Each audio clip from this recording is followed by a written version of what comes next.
Welcome to this week's edition of World Crisis Radio. This is Webster Tarpley reporting from Washington, D.C.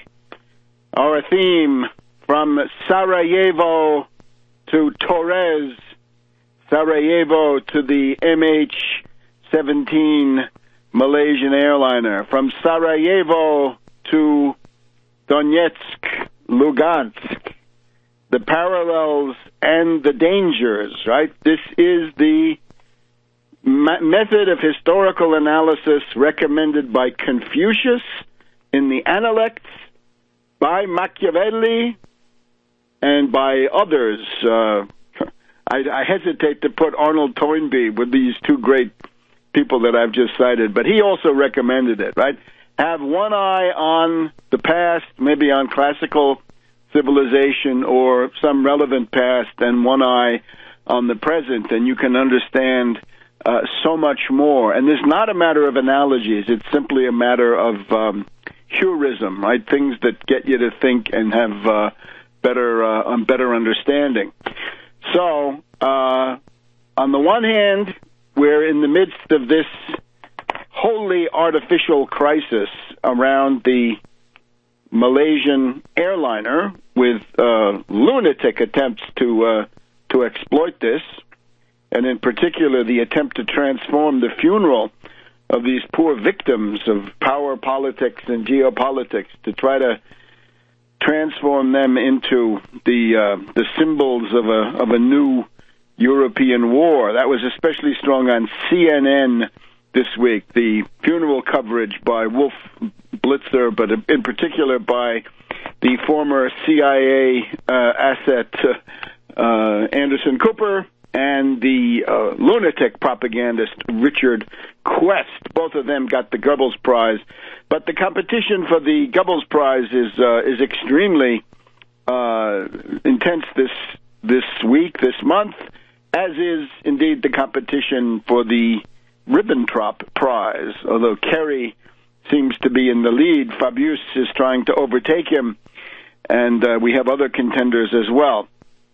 There is therefore an attempt to turn this event into the signal, not just for a new Cold War, but for a confrontation. And we have to remember, the general thought mechanism of the average person is, oh, those neocons, or whatever they are, those Samantha Power humanitarian bombers, they may be crazy, but certainly they can't want nuclear war. You have to remember that for those people, there is always this mechanism, which is that if you go to a confrontation and you go to the brink, as John Foster Dulles always put it, or Nixon, right? If you show that you're crazy enough, then the other side will back down. That's always built into their calculation, that the relatively more rational, less hysterical leadership of somebody like Putin is likely to back down. This is a calculation of supreme folly, incalculable folly, and that is where we now find ourselves. And, of course, all of this occurring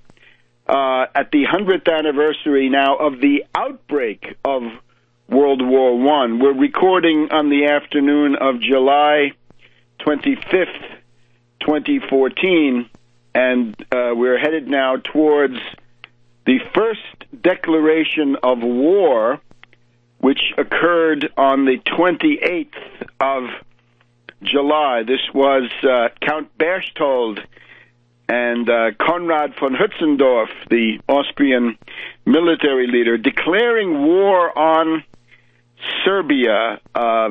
This is what started the entire thing, the first declaration of war. Although, at just about the same time, Sir Winston Churchill had decided to send the British fleet through the English Channel. On the afternoon of July 28th, 1914, Winston Churchill ordered the fleet to proceed during the night at high speed with no lights from Portsmouth, where they'd been having the review, the Naval Review, Fleet Week, whatever you want to call it, through the Straits of Dover to the wartime base at Scapa Flow, north of Scotland. And on July 29th, the official warning telegram was sent out from the Admiralty.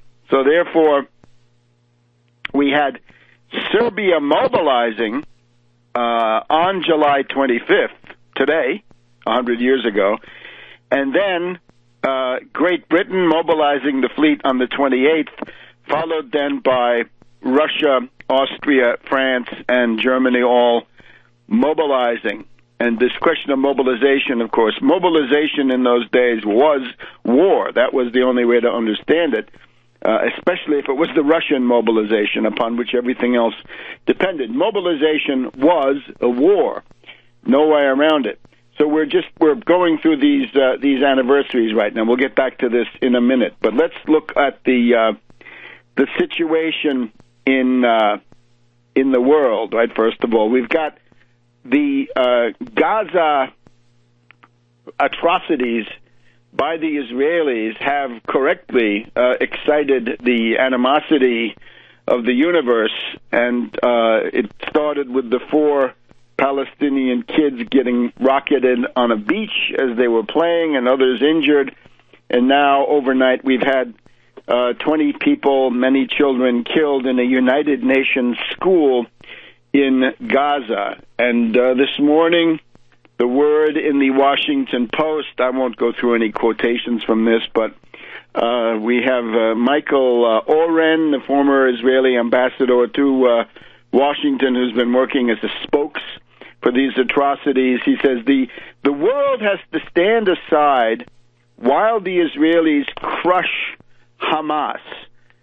Well, unfortunately, this is faulty political thinking. It's a crime, to be sure, but it's also worse than a crime. It's a mistake. In other words, there is no military way to crush Hamas, and I think this is in bad faith. Hamas was widely reported to be in a crisis of legitimacy some months ago, and the net effect of this current round of atrocities by the Israelis is to shore up Hamas.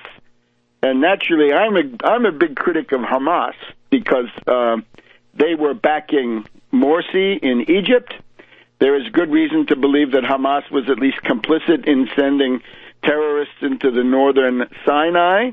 So they're not just attacking the Israelis; they attack the Egyptians. And Haniyeh, after having gone to Iran to see Ahmadinejad in the early part of 2012, he then turned around and began attacking Assad of Syria. So Haniyeh is a very fishy character.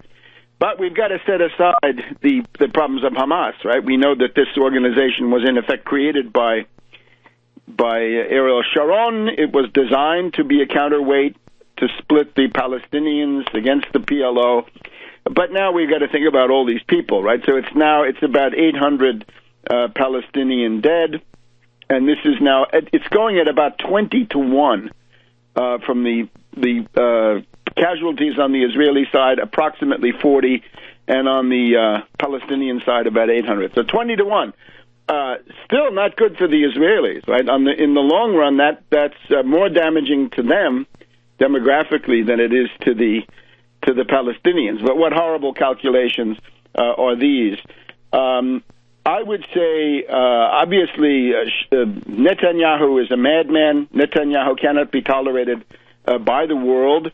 We should also remember that the degradation of Israeli politics is to a large degree Netanyahu's handiwork as finance minister, imposing effect shock therapy on a rather, what can we say, well-organized Israeli economy decades ago. We now have this situation where the youth generation of Israel feel they have nowhere to go. We've had those huge demonstrations, no future. So with no future, this kind of demagogy can get going. It is also, as I'll just say in a minute, time to impose a solution. A solution must be imposed on these parties. And we'll be back in a minute.